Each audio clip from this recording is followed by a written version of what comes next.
ಈಗಿನ ವಾತಾವರಣದಲ್ಲಿ ಆಗಿರ್ತಕ್ಕಂಥದ್ದು ಮಕ್ಕಳು ಮತ್ತು ಪೇರೆಂಟ್ಸು ಜಾಸ್ತಿ ಮಾತಾಡಲ್ಲ ಅಲ್ವೇ? ಕರೆಕ್ಟ್. ಬಹಳ ಮುಖ್ಯ. ಕಮ್ಯುನಿಕೇಶನ್ ಗ್ಯಾಪ್ ಇದೆ ಮತ್ತು ಮಕ್ಕಳು ಏನೋ ಹೇಳ್ಕೋಬೇಕು ಅಂತಿರುತ್ತೆ, ಫ್ರೆಂಡ್ಸ್ ಇಲ್ಲ ಮತ್ತು ಆಟ ಆಡಕ್ ಟೈಮ್ ಇಲ್ಲ, ಲೀಜರ್ ಟೈಮ್ ಇಲ್ಲ, ಅವರು ಕನೆಕ್ಟ್ ಆಗಲ್ಲ, ಮಾತಾಡಲ್ಲ. ಸೊ ಇವೆಲ್ಲವೂ ಕೂಡ ಅವ್ರ ಪ್ರಾಬ್ಲಮ್ ಸ್ಟಾರ್ಟ್ ಆಗ್ತಿದೆ. ಅವರು ಮೇನ್ ಅಂದ್ರೆ ಇವಾಗ ಸೋಷಿಯಲ್ ಮೀಡಿಯಾ, ಅದು ಮೊಬೈಲ್ ಅದೇ ಮೇನ್ ಅಂದ್ರೆ ಅದೇ ಜನಗೆ. ನಾವು ದೊಡ್ಡವರು ಒಂದ್ ಕಡೆ, ಆದ್ರೆ ಮಕ್ಕಳಿಗೇನು ಇವಾಗ 10 years ಏನೋ ಎಷ್ಟು ಚಿಕ್ಕ ವಯಸ್ಸಿನಿಂದ ಚಿಕ್ಕ ಪಾಪುಗೇನು ಅದು ಮೊಬೈಲ್ ಕೊಟ್ಟು ನಾವು ಇದು ಅಭ್ಯಾಸ ಮಾಡ್ತೇವೆ. ಅದೆಲ್ಲ ಹಾಕೊಂಡು ನಾವು ಏನ್ ಮಾಡೋದು? ಅದೇ ಅವ್ರಿಗೆ ಅಲ್ಲ ಅದು ಇಲ್ಲ ಅಂತ ನಮ್ಗೆ ಅವ್ರಿಗೆ ಆಡುದು ಗೊತ್ತೇ ಇಲ್ಲ. ಪ್ಲೇ ಗ್ರೌಂಡ್ ಅಲ್ಲಿ ಹೋಗ್ಬೇಕು, ಗ್ರೌಂಡ್ ಅಲ್ಲಿ ಆಡ್ಬೇಕು, ಚೆನ್ನಾಗಿ ಸ್ವೆಟ್ಟಿಂಗ್ ಆಗ್ಬೇಕು, ಸ್ಪೋರ್ಟ್ಸ್ ಆಗ್ಬೇಕು. ಏನ್ ಮಾಡ್ತಾರೆ ಮಕ್ಕಳೆಲ್ಲ? ಈ ಮಕ್ಕಳಲ್ಲಿ ಬಿಹೇವಿಯರ್ ಚೇಂಜ್ ಆದಾಗ ಅದನ್ನ ಸೂಕ್ಷ್ಮವಾಗಿ ಪೇರೆಂಟ್ಸ್ ಗಮನಿಸ್ಬೇಕಲ್ವ? ಶಾಲೆಯಿಂದ ಬಂದಿರ್ತಾರೆ, ಯಾವ್ದೋ ಕಾರಣಕ್ಕೆ ಅವ್ರಿಗೆ ಒಂದು ರೀತಿ ಅವ್ರಿಗೆ ಏನೋ ಮನಸ್ಸಲ್ಲಿ ಏನೋ ಫೀಲ್ ಇರುತ್ತೆ, ಅವ್ರು ಇದಕ್ಕೆ ಚೇಂಜ್ ಆಗ್ತಾರೆ, ಓದಲ್ಲ ಅಂತಾರೆ, ಹಠ ಮಾಡ್ತಾರೆ, ಏನೇನೋ ಸಣ್ಣದೆಲ್ಲ ನಮ್ಗೆ ಗೊತ್ತಾಗುತ್ತೆ. ನಮ್ಗೆ ಗೊತ್ತಾಗಲ್ಲ ಅಲ್ವಾ ಪೇರೆಂಟ್ಸ್ಗಳಿಗೆ? ಹೇಗೆ ಐಡೆಂಟಿಫೈ ಮಾಡೋದು ಬಿಹೇವಿಯರ್ ಚೇಂಜಸ್? ಫಸ್ಟ್ಲಿ ಇದು ಲೋನ್ಲಿನೆಸ್ ಬಗ್ಗೆ ನೀವು ಹೇಳಿದಿರಲ್ವಾ, ಪೇರೆಂಟ್ಸು ಚೈಲ್ಡ್ ಕಮ್ಯುನಿಕೇಷನ್ನೇ ಇಲ್ಲ. ಅವರೆಲ್ಲ ಕೆಲ್ಸಕ್ಕೆ ಹೋಗ್ತಾರೆ, ಮಕ್ಕಳು ಅವ್ರ ಸೋಷಿಯಲ್ ಮೀಡಿಯಾದಲ್ಲಿ ಇಲ್ಲಾದರೆ ಏನೋ some children like to do art work ಏನೋ ಓದ್ತಾರೆ, ಬಟ್ ಮೋಸ್ಟ್ಲಿ ಸೋಷಿಯಲ್ ಮೀಡಿಯಾದಲ್ಲಿ ಇರ್ತಾರೆ ಈ ಕಾಲದಲ್ಲಿ ಅಲ್ವಾ. ಸೊ ಅವಾಗ ಪೇರೆಂಟ್ಸ್ ಕೂಡ ಅಷ್ಟು ಟೈಮ್ ಸ್ಪೆಂಡ್ ಮಾಡಿಲ್ಲಾದರೆ ಅವ್ರಿಗೆ ಹೇಗೆ ಗೊತ್ತಾಗುತ್ತೆ ನನ್ನ ಮಕ್ಕಳು ವಾಯ್ಸ್ ಕಮ್ಮಿ ಮಾತಾಡುವಾಗ ನರ್ವಸ್ ಆಗಿದ್ದಾರೆ, ಇಲ್ಲಾದರೆ ಭಯ ಪಡ್ತಾರೆ. ಸೊ ಜಾಸ್ತಿ ಟೈಮ್ ಸ್ಪೆಂಡ್ ಮಾಡಬೇಕು. ನೋಡಿ, ಕೆಲಸ ಹೋಗ್ತಾ ಇದ್ದಾರೆ, that is also important, but at least ಒಂದು ವೀಕ್ಲಿ ಗೋಲ್ಸು ಸ್ಯಾಟರ್ಡೆ ಸಂಡೇ ಇದೆ, ಅವಾಗ ನಾವು ಖಂಡಿತ ಮಕ್ಕಳ ಜೊತೆ ಟೈಮ್ ಸ್ಪೆಂಡ್ ಮಾಡಬೇಕು. ಅವನು ಅರ್ಥ ಮಾಡಬೇಕು, ಏನು ಹೊಸ ನಡೀತಾ ಇದೆ, ಈ ವಾರದಲ್ಲಿ ಏನಾಯಿತು, ಸುಮ್ಮನೆ ಕೇಳಬೇಕು ಕ್ವೆಶನ್ಸು, ಜಜ್ಮೆಂಟ್ ಬಾರದು. ನಾವೇನು ಮಾಡ್ತೀವಿ, ಏನು ಮಾಡಿದ್ದೀರಾ, ಅಲ್ಲ ಈ ಥರ ಆಯಿತು, ನಾನು ಸ್ವಲ್ಪ ಜಗಳ ಆಡಿದೆ ಫ್ರೆಂಡ್ಸ್ ಜೊತೆ, ಇಲ್ಲ ಮಾಡಬಾರ್ದು. ಸಡನ್ನಾಗಿ ಡಿಸ್ಕಾರ್ಡ್ ಮಾಡ್ತೀವಿ ಅವ್ರು ಏನು ಹೇಳಿದರೆ. ಅದು ಜಜ್ಮೆಂಟ್ ಎಲ್ಲ ಮಾಡಬಾರ್ದು. ಸುಮ್ಮನೆ ಅವರು ಹೇಳಿ ಏನು ಬೇಕು ಹೇಳ್ತಾರೆ. ಅವರಿಗೆ ಅದು ಅಭ್ಯಾಸ ಆದಮೇಲೆ ಏನಾಗುತ್ತೆ, ನೆಕ್ಸ್ಟ್ ಟೈಮ್ ನೀವೇನು ಕ್ವೆಶನ್ ಕೇಳಿದ್ರೆ ಅವ್ರಿಗೆ ಸುಮ್ಮನೆ, ನೀವು ಕ್ವೆಶನ್ ಕೇಳಿಲ್ಲ ಅಂದ್ರೂ ಅವರು ಏನೋ ಮನಸ್ಸಲ್ಲಿ ಬರುತ್ತಾ ಇದೆ, ಸುಮ್ಮನೆ ಹೇಳಿಬಿಡ್ತಾರೆ. ನೋಡಿ ಅಮ್ಮ ಇವತ್ತು ಈ ಥರ ಆಯಿತು, ನಾನು 3 ದಿವಸದಿಂದ ನೀವು ಬ್ಯುಸಿ ಇದ್ದೀರಿ, ಬಟ್ ನನಗೆ ಇದು ಹೇಳಬೇಕಿತ್ತು. ಮತ್ತು ಕೆಲವು ಸಲ ಏನಾಗುತ್ತೆ, ಅಮ್ಮನಿಗೆ ಟೈಮ್ ಇಲ್ಲ, ಅಪ್ಪನಿಗೆ ಟೈಮ್ ಇಲ್ಲ, ಅವ್ರು ಮೆಸೇಜ್ ಮಾಡಿ ಹೇಳ್ಬೋದು. ಯಾಕಂದರೆ ಈಗ ನಾವು ಕಮ್ಯುನಿಕೇಷನ್ ಪಾತ್ವೇ ಮಾಡಿದ್ದೀವಿ. ಪಾತ್ವೇ ಒಂದು ಮೀಡಿಯಮೇ ಇಲ್ಲ. ಮಾತಾಡೋದು ಹೇಗೆ, ಪೇರೆಂಟ್ಸ್ಗೆ ಅಬ್ಸರ್ವ್ ಮಾಡೋದು, ಏನು ನನ್ನ ಮಗು ಏನು ಮಾಡ್ತಾ ಇದ್ದಾರೆ, ಅವ್ರ ಸ್ಕೆಡ್ಯೂಲ್ ಏನು, ಅವರು ಮೇಡ್ಸ್ ಜೊತೆಗೆ ಈ ಕ್ಲಾಸ್ಗೆ ಹೋಗಿ ಆ ಕ್ಲಾಸ್ಗೆ ಹೋಗಿ, ಅವ್ರು ಎಷ್ಟು ಬ್ಯುಸಿ ಇದ್ದಾರೆ, ಒಂದು ಸ್ಕೇಟಿಂಗ್ ಕ್ಲಾಸು, ಸ್ವಿಮ್ಮಿಂಗ್ ಕ್ಲಾಸು, ವ್ಯಾಕರ್ಸ್ ಕ್ಲಾಸು, ಅಷ್ಟೆಲ್ಲ ಬ್ಯುಸಿ ಆಗಿಬಿಡ್ತಾರೆ. ಸೊ ಪೇರೆಂಟ್ಸ್ ಜೊತೆ ಟೈಮ್ ಎಲ್ಲಿ? ಒಂದು ಕ್ಲಾಸ್ ನೀವು ಅಪ್ಪ ಅಮ್ಮನ ಜೊತೆ ಮಾಡಿ, ಮ್ಯಾಥ್ ಕ್ಲಾಸ್ ಅಮ್ಮನ ಜೊತೆ ಮಾಡಿ, ಇಲ್ಲಾಂದರೆ ಲ್ಯಾಂಗ್ವೇಜ್ ಕ್ಲಾಸ್ ಮಾಡಿ. ನಿಮಗೆ ಪೇರೆಂಟ್ಸ್ಗೆ ಮ್ಯಾಥ್ಸ್ ಕಷ್ಟ, ಭಯ ಪಡ್ತಾರೆ. ಸೊ ಸರಿ, ಲ್ಯಾಂಗ್ವೇಜ್ ಕ್ಲಾಸ್ ಮಾಡಿ, ಮೋಟಿವೇಶನ್ ಮಾಡಿ ಅವ್ರ ಜೊತೆಗೆ. ಒಂದು ಕ್ರಿಯೇಟಿವ್ ಆರ್ಟ್ ಏನಾದರೂ ಆರ್ಟ್ ಬುಕ್ ತಗೊಳ್ಳಿ, ಒಟ್ಟಿಗೆ ಕುತ್ಕೊಳ್ಳಿ, ನೀವೊಂದು ಆರ್ಟ್ ಮಾಡೋದು, ಅವರೊಂದು ಆರ್ಟ್ ಮಾಡೋದು, ಸ್ವಲ್ಪ ಚೆನ್ನಾಗಿ ಮ್ಯೂಸಿಕ್ ಹಾಕಿ, ಒಂದು ರಿಲ್ಯಾಕ್ಸ್ ಟೈಮ್ ಥರ.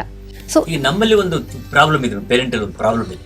ಈಗ ನನ್ನ ಮಕ್ಕಳನ್ನ ನಾನು ಬೇರೆ ಬೇರೆ ಕಡೆ ಎಂಗೇಜ್ ಮಾಡಿದ್ರೆ ನನ್ನ ಕರ್ತವ್ಯ ಮುಗೀತು, ಮೈ ರೆಸ್ಪಾನ್ಸಿಬಿಲಿಟಿ ಓವರ್ ಅಂತ ಅನ್ಸುತ್ತೆ. ಅವ್ರಿಗೆ ಡ್ಯಾನ್ಸ್ ಕಳಿಸೋದು, ಮ್ಯೂಸಿಕ್ ಕಳಿಸು, ಕರಾಟೆ ಕಳಿಸ್ತೆ, ಟೋಟಲ್ ಎಂಗೇಜ್ ಮಾಡಬೇಕು. ಎಂಗೇಜ್ ಮಾಡ್ಬಿಟ್ರೆ ರೆಸ್ಪಾನ್ಸಿಬಿಲಿಟಿ ಆಗೋಯ್ತು. ಸೊ ಇದು ತಪ್ಪೋ ಸರಿಯೋ? ಇದು ತಪ್ಪು ಸರ್. ಆಮೇಲೆ ಇಲ್ಲಿ ಮುಖ್ಯವಾಗಿ ವಿಷಯ ನನ್ಗನ್ಸಿದ್ದು, parents childrens verbal non verbal cues ಅಂತ ಇರುತ್ತೆ. ವರ್ಬಲ್ ಕ್ಯೂಸ್ ಅವ್ರು ಏನು ಮಾತಾಡ್ತಾರೆ ಅದ್ರ ಕಡೆ ಪೇರೆಂಟ್ಸ್ ಗಮನ ಇಡಬೇಕು. ನಾನ್ ವರ್ಬಲ್ ಕ್ಯೂಸ್ ಅಂದರೆ ಅವ್ರ ಬಿಹೇವಿಯರ್, ಅವ್ರ ಜೆಸ್ಚರ್ಸ್, ಅವ್ರು ಹೇಗೆ ಮೂವ್ ಮಾಡ್ತಾರೆ, ಇದೆಲ್ಲ ತುಂಬ ಮುಖ್ಯ ಆಗುತ್ತೆ. ಪೇರೆಂಟ್ಸ್ಗೆ ಮಕ್ಕಳು ಯಾವಾಗ ಪೇರೆಂಟ್ಸ್ ಕನೆಕ್ಟ್ ಮಾಡ್ತಾರೆ ಅಂದರೆ, ಪೇರೆಂಟ್ಸ್ ಅಪ್ರೋಚಬಲ್ ಇರಬೇಕು, ಲವಿಂಗ್ ಇರಬೇಕು, ಯಾವಾಗಲೂ ಪ್ರೆಷರ್ ಹಾಕೋದು, ಅಥಾರಿಟೇರಿಯನ್ ಬಿಹೇವಿಯರ್ ಅಂತೀವಿ ನಾವು ಇದು ಸೈಕಾಲಜಿಲಿ, ಅದು ತುಂಬ ಮುಖ್ಯ ಸರ್. ಪೇರೆಂಟ್ಸ್ ಹೇಳ್ತಾರೆ ಇವತ್ತು ನೀನು 5 ಗಂಟೆಗೆ ಕ್ಲಾಸ್ಗೆ ಹೋಗಬೇಕು, ಚೆಸ್ ಕ್ಲಾಸ್ಗೆ, 6 ಗಂಟೆಗೆ ಬಂದು ಓದಬೇಕು, 8 ಗಂಟೆ, ಪ್ರತಿಯೊಂದರೊಳಗೂ ಡೈರೆಕ್ಷನ್ಸ್ ಕೊಟ್ಬಿಟ್ಟು ಸ್ಟ್ರಿಕ್ಟ್ ಆಗಿದ್ರೆ ಮಕ್ಳು ಏನಾಗುತ್ತೆ, ಅವ್ರಿಗೆ ಫ್ರೀಡಮ್ ಸಿಗಲ್ಲ. ಎಷ್ಟೋ ಮಕ್ಕಳು ನನ್ನ ಹತ್ರ ಹೇಳ್ಕೊಂಡಿದ್ದಾರೆ, ನಾನು ಬಂದ ತಕ್ಷಣ ನನ್ನ ಪೇರೆಂಟ್ಸ್ ಒಂದು ರೂಲ್ಸ್ ಕೊಟ್ಬಿಡ್ತಾರೆ, 5 to 6 ಗೇಮ್ಸ್ ಆಡು, 6 to 8 ಓದಬೇಕು ಅಂತ. ನಮಗೆ ಇದಕ್ಕೆ ಅಡ್ಯರ್ ಮಾಡೋಕ್ಕೆ ತುಂಬ ಕಷ್ಟ ಆಗುತ್ತೆ. ನಮಗೆ ಒಂದು ಚೂರು ಫ್ರೀಡಮ್ ಬೇಕು. ಸೊ ನಂಗೆ ಅನಿಸುತ್ತೆ ಇಲ್ಲಿ ಪೇರೆಂಟ್ಸ್ ಮಕ್ಕಳನ್ನ ಅರ್ಥ ಮಾಡ್ಕೊಳೋದು ತುಂಬ ಮುಖ್ಯ. ಅವ್ರು ಅರ್ಥ ಮಾಡ್ಕೊಬೇಕು, ಪೇರೆಂಟ್ಸ್ ಮಕ್ಕಳನ್ನ ಅರ್ಥ ಮಾಡಿಕೊಂಡು ಈ ವರ್ಬಲ್ ನಾನ್ ವರ್ಬಲ್ ಕ್ಯೂಸ್ ನೋಡಿಕೊಂಡ್ರೆ ನಂಗೆ ಅನಿಸುತ್ತೆ ಎಷ್ಟೋ ರಿಲೇಷನ್ಶಿಪ್ಸ್ ಇಂಪ್ರೂವ್ ಆಗುತ್ತೆ ಸರ್, ತುಂಬ ಮುಖ್ಯ. ಸೊ ಪೇರೆಂಟ್ಸ್ ಅಪ್ರೋಚಬಲ್ ಆಗಿರಬೇಕು, ಲವಿಂಗ್ ಆಗಿರಬೇಕು. ಎಷ್ಟೋ ಸಲ ನೋಡಿದ್ದೀನಿ, ಇವಾಗ ಒಂದು ಮಗು ತಾಯಿ ಹತ್ರ ಹೋಗಿ ಅಮ್ಮ ಇವತ್ತು ಶಾಲೆಯಲ್ಲಿ ಏನಾಯಿತು ಗೊತ್ತಾ, ನಮ್ಮ ಟೀಚರ್ ಗುಡ್ ಅಂದರು, ಹೌದಾ ನಂಗೆ ಕೆಲಸ ಇದೆ ಆಮೇಲೆ ಬಾ ಅಂತಾರೆ. ಆ ಮಕ್ಕಳಿಗೆ ಏನಾಗುತ್ತೆ ಆ ಟೈಮಲ್ಲಿ ಡಿಸ್ಕರೇಜ್ ಆಗುತ್ತೆ. ಆಮೇಲೆ 8 ಗಂಟೆಗೆ ಅವರಮ್ಮ ಬಾ ಅಂದರೆ ಆ ಚೈಲ್ಡ್ ಮರ್ತೋಗಿರ್ಬೋದು ಅಥವಾ ಮಗುಗೆ ಬೇಜಾರಾಗಿರ್ಬೋದು. ಅದು ಮಗು ಹೋಗೋ ತಾಯಿಗೆ ತುಂಬ ಖುಷಿಯಾಗಿ ಹೋಗುತ್ತೆ, ಓ ಅಮ್ಮ ನಂಗೆ ಫಸ್ಟ್ ಬಂತು ಇವತ್ತು ಮ್ಯಾಥ್ಸು. ಬಟ್ ತಾಯಿ ಆದವರು ಆ ಟೈಮಲ್ಲಿ ಬಿಡು ಮಾಡ್ಕೊಬೇಕು, 5 ನಿಮಿಷ 10 ನಿಮಿಷ ಕೆಲಸ ಆಮೇಲೆ ಬರುತ್ತೆ. ಆ ಟೈಮಲ್ಲೇ ಹೌದಾ ವೆರಿ ಗುಡ್ ನೀನು ಚೆನ್ನಾಗಿ ಮಾಡಿದೆ ನಂಗೆ ಸಂತೋಷ ಆಯಿತು ಅಂದರೆ ಆ ಮಗುಗೆ ಹೇಳಿದ್ನಲ್ಲ ಸೆಲ್ಫ್ ಎಸ್ಟೀಮ್, ಸೆಲ್ಫ್ ಕಾನ್ಫಿಡೆನ್ಸ್, ಆಮೇಲೆ ಒಂಥರ ಸಂತೋಷ ತುಂಬುತ್ತೆ. ಅದು ತುಂಬ ಮುಖ್ಯ ಅನಿಸುತ್ತೆ ಸರ್. ಬಹಳ ಒಳ್ಳೆ ಮಾತನ್ನು ಹೇಳಿದ್ವಿ. ನಮ್ಗೆ ಏನಾಗಿದೆ ಇವತ್ತು ಅಂತಂದ್ರೆ, ನಾವು ಎಲ್ಲ ಒಂದ್ ಕಡೆ ನಮ್ದೇ ಆಗಿರ್ತಕ್ಕಂಥ ಲೋಕದಲ್ಲಿ ಇದೀವಿ ಪೇರೆಂಟ್ಸ್ಗಳು ಅಂತ ಅನ್ಸುತ್ತೆ. ಸೊ ನನ್ನ ಕರ್ತವ್ಯ ಮುಗಿತು, ಮೈ ರೆಸ್ಪಾನ್ಸಿಬಿಲಿಟೀಸ್ ಓವರ್. ನಾನು ಅವ್ರಿಗೆ ಶೆಡ್ಯೂಲ್ ಮಾಡಿದ್ದೀನಿ, ಡಿಸಿಪ್ಲಿನ್ ಮಾಡಿದ್ದೀನಿ, ಟೈಮ್ ಟೇಬಲ್ ಹಾಕ್ಬಿಟ್ಟಿದ್ದೀನಿ. ಅದು ನೀವು ಬೇಡ ಬೇಡದ್ರಲ್ಲ, ಬೆಳಗ್ಗೆ ಇಲ್ಲಿ ಹೋಗು, ಇಲ್ಲಿ ಬಾ, ಯೋಗಕ್ಕೆ ಹೋಗು. ಸೊ ನನ್ನ ಮಗಳು ಎಲ್ಲಾ ಕಡೆ ಹೋಗ್ತಾಳೆ, ಎಲ್ಲ ಕಲಿತಾ ಇದ್ದಾಳೆ. ಏನ್ ಎಲ್ಲ ಕೊಟ್ಟಿದ್ದೀನಿ, ಸರಿನಾ? ಇದು ಎಲ್ಲ ಕೊಟ್ಟಿದ್ದೀನಿ. ಮನಸ್ಸಿನಲ್ಲಿ ಏನ್ ಬೇರೆ, ಫಿಸಿಕಲ್ ಮಟೀರಿಯಲಿಸ್ಟಿಕ್ ಒಂದು, ಅದೇ ಬೇರೆ ನಮ್ದು ಇಮೋಷನಲ್ ಮತ್ತೆ ಮೆಂಟಲ್, ಅದು ಅಟ್ಯಾಚ್ಮೆಂಟ್ ಅದು ಬೇರೆ. ಮೊದ್ಲಿನ ಕಾಲದಲ್ಲಿ ನಾವು ನೋಡಿದ್ರೆ ಅದೆಲ್ಲ ಮೊದ್ಲೇ ಏನು ಕಡಿಮೆ ಇತ್ತು, ಮಟೀರಿಯಲಿಸ್ಟಿಕ್ ಏನಿಲ್ಲ, ಲಕ್ಸರಿ ಏನಿಲ್ಲ ಆಗಿತ್ತು. ಅವಾಗ ನಮ್ಗೆ ಅದ್ರಲ್ಲಿ ಒಂದು ಅಟ್ಯಾಚ್ಮೆಂಟ್ ಜಾಸ್ತಿ ಇತ್ತಲ್ಲ, ತಾಯಿ ತಂದೆಯವ್ರ ಸಲುವಾಗ, ನಮ್ ರೂಟ್ಸ್ ಸಲುವಾಗ, ಕಲ್ಚರ್ ಸಲುವಾಗ ಎಲ್ಲ ಇತ್ತು.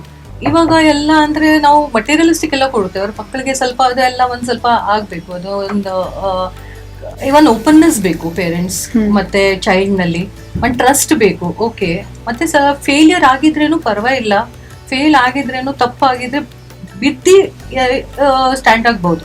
You have to give them the chance to fall also.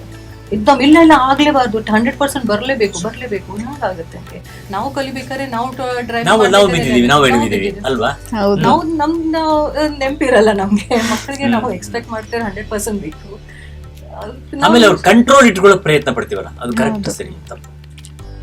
ನೀವು ಎಷ್ಟು ಕಂಟ್ರೋಲ್ ಜಾಸ್ತಿ ಪಡ್ತೀರಾ, ಅವಾಗ ಒಂದ್ ದಿವಸ ಕಂಟ್ರೋಲ್ ಇಲ್ಲ ಅಂದ್ರೆ ಸುಮ್ಮನೆ ಏನೋ ಮಾಡ್ತಾರೆ. ಇದು ಜುವೆನೈಲ್ ಡೆಲಿಕ್ವೆನ್ಸಿ ಅಂತ ಹೇಳ್ತೀವಿ. ಮಕ್ಕಳೇನು ಕ್ರೈಮ್ಸ್ ಎಲ್ಲ ಹೋಗ್ತಾರೆ 16-17 ಇಯರ್ಸ್ ಏಜಲ್ಲಿ. ಇದೆಲ್ಲ ಆ ಕಾರಣಕ್ಕೆ. ಮನೆಯಲ್ಲಿ ನನಗೆ ಸುಮ್ಮನೆ ಫ್ರೀಡಮೇ ಸಿಗಲ್ಲ.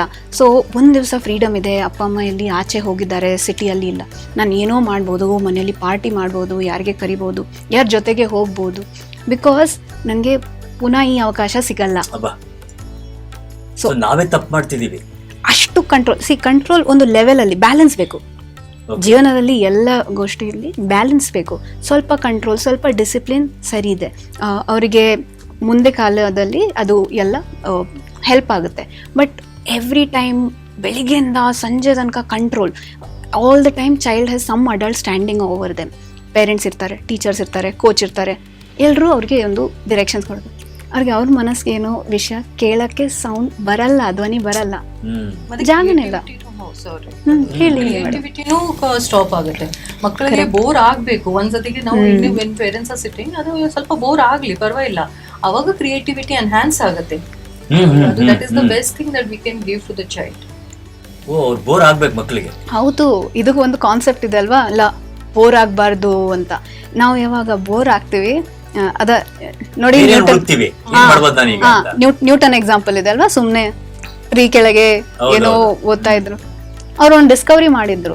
ಇಲ್ಲಾದ್ರೆ ಫೋನಲ್ಲಿ ಇಟ್ರೆ ಆಪಲ್ ಹೋಯ್ತು, ನನ್ಗೆ ಗೊತ್ತಾಗಿಲ್ಲ ಆಪಲ್ ಇದೆ ಅಂತ ಅಲ್ವಾ. ಸೊ ಅವರು ಡಿಸ್ಕವರಿ ಆಗ್ತಾ ಇಲ್ಲ.